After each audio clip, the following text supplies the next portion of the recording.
Okay. Hi everyone, my name is Erwin, and for tonight's topic I chose communication in general. So I will be discussing what communication is, followed by the types of communication, and then the techniques to improve our communication, and concluding with the summary.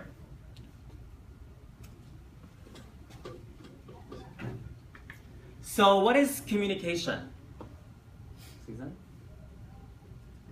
So communication are basically words and behaviors that we construct, and then we send, and then, depending on who the person is, interpret those messages or the way you perceive those messages.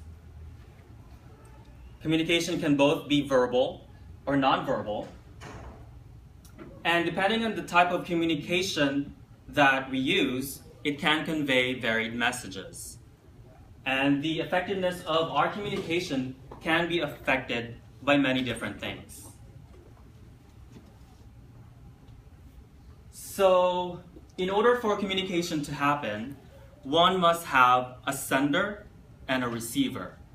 So a sender is the one that creates the message and then delivers that message onto the receiver. The receiver can be the individual or individuals to whom the message is sent.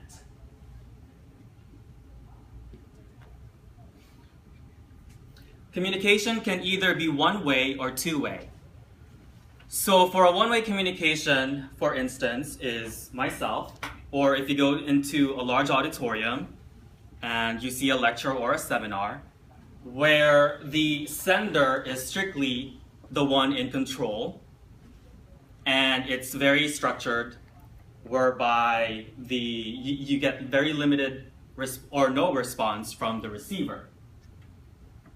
A two-way communication is where both the sender and the receiver both equally participate in the communication process, and that allows the exchange to meet the needs of both parties. And also, at the same time, they build trust.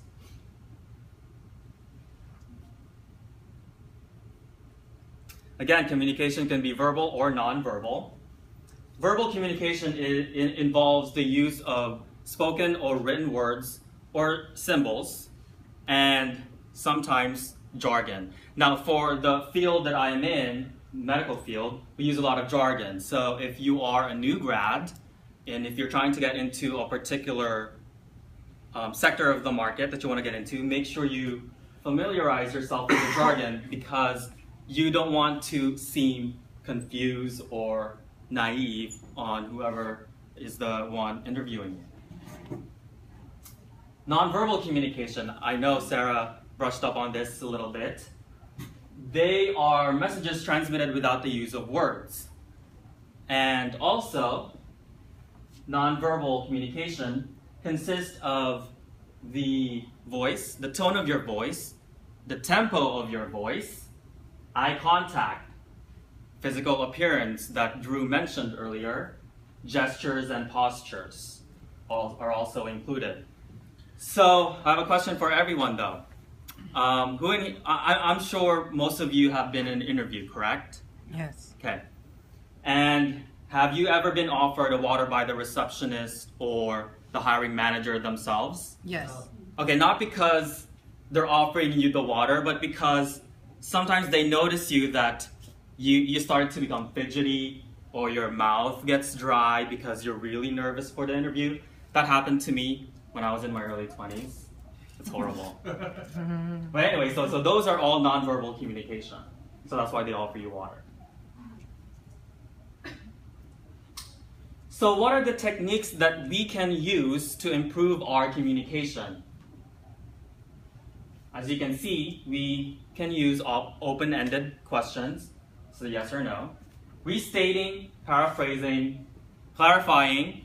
I like to do a lot of clarifying in my work, so that way I know exactly what the message was. Focusing, reflecting. I also like doing that, a lot of reflection.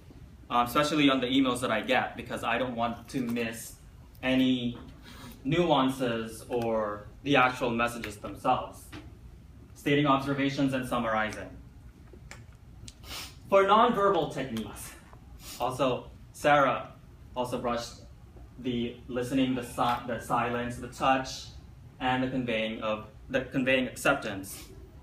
So silence is a really underused skill, especially in the American culture, because silence, especially when you go out on a first date, right? If there's a silence, it can be very awkward. Yeah. But silence can actually be very effective when used appropriately and at the right time. It can convey respect, understanding, support, and even caring. And a lot of Asian cultures, as Sarah mentioned, that's very important, especially in the Japanese culture. Touch is another thing. It goes hand in hand with silence. Especially in the field of nursing, we use a lot of the silence and touch, especially in my specialty, the geriatric population.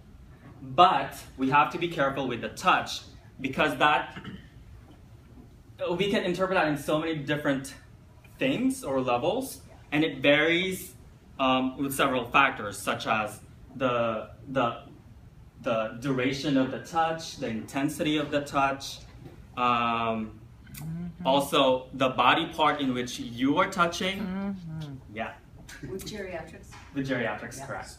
Culture, gender, and age, and also it's dependent on the developmental stage of the relationship with who you are having that relationship with. You mean with the caretaker and the correct. Geriatric That's person?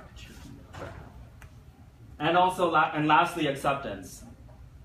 That is the willingness to listen and give continuous feedback. So if you don't have the acceptance, then obviously you are experiencing an ineffective communication.